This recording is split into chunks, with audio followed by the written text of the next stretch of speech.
eram pe întuneric, am uitat. Stăteam undercover. Bună seara, dragilor, și bine ați venit din nou alături de mine. Așteptăm să se încarce Fortnite, Battle Royale, jocul care a nebunit toată lumea. Mulțumesc că sunteți alături de mine.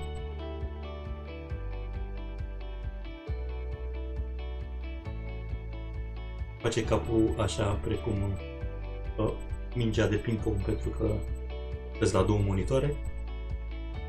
Mi l-am pus crăcănat și separat. Sper că m-au auzit bine, nu? Am făcut și setările de sunet în OBS. O să vi le las și vouă într-un videoclip în video următor.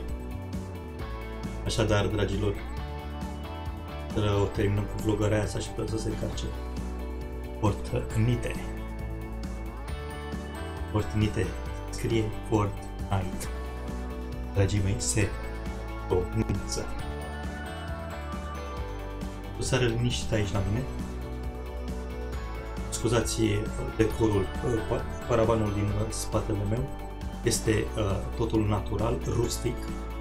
N-am mai acoperit cu nimic astăzi. A fost efectiv lene.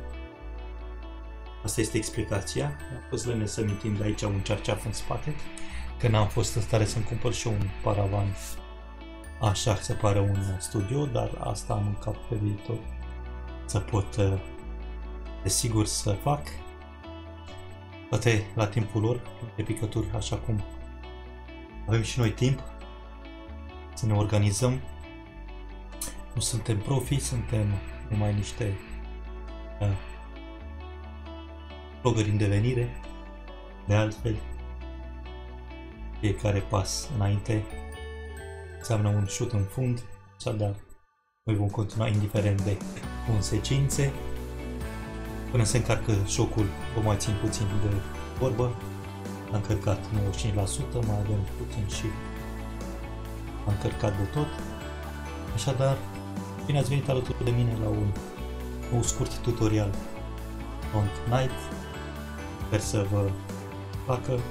O să vă pun link-urile în descriere, unde puteți să descărcați în liniște. Sper să fiți încântați de ceea ce, pentru cei care nu știu, bineînțeles, de ceea ce vă oferă acest joc.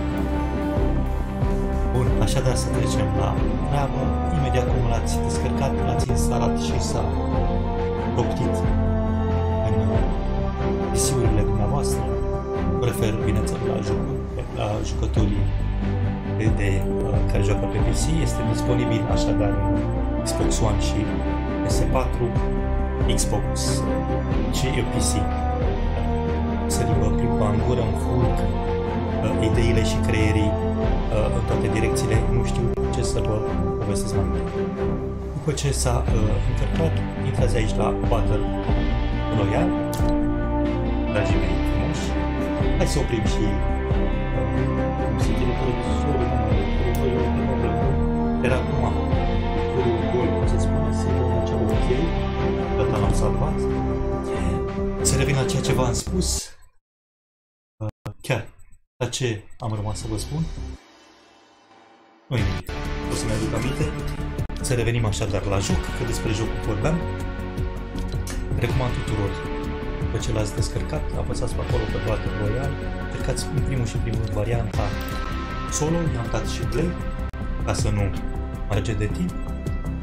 Pe tasta E se iau armele și se face colecție de toate lucrurile care le găsiți. Pe Space se sare din autobuz, balon. Vă alegeți pe M mapa, o localizați unde veți ateriza, punctul de aterizare și, desigur, veți urma următorii pași. După aterizare veți colecta cât mai multe și cât mai rapid, bineînțeles, arme și muniție, având în vedere unul să fie pe dușmani, care sunt de altfel pretutindeni, și Bineînțeles, să fiți... Am zis că opresc camera asta, nu? O să opresc camera asta. Că degeaba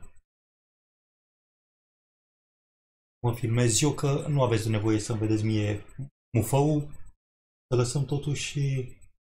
Da. Așa. Nu vă trebuie vă să vedeți mie mufăul. Voi trebuie să vedeți jocul cum evoluează, părerea mea. Așa. Aveți ocazia la mai multe arme, aveți ocazia să vă dați cu parapanta, să vă dați cu bobul. Deci, pe space săriți din pus. Vă alegeți un loc, deschideți mapa pe el. Mă scuzați. Eu vreau să sar chiar aici. Și trecem la dragi. Este un joc așadar de supraviețuire. Pe 100 de candidați de vor rămâne numai la geacă. Să vrei să te joci tu la fel. Vor rămâne numai unul, acela este învingătorul, ceilalți nu mai contează. Mulțumesc că mă urmăriți, vă mulțumesc că sunteți alături de mine.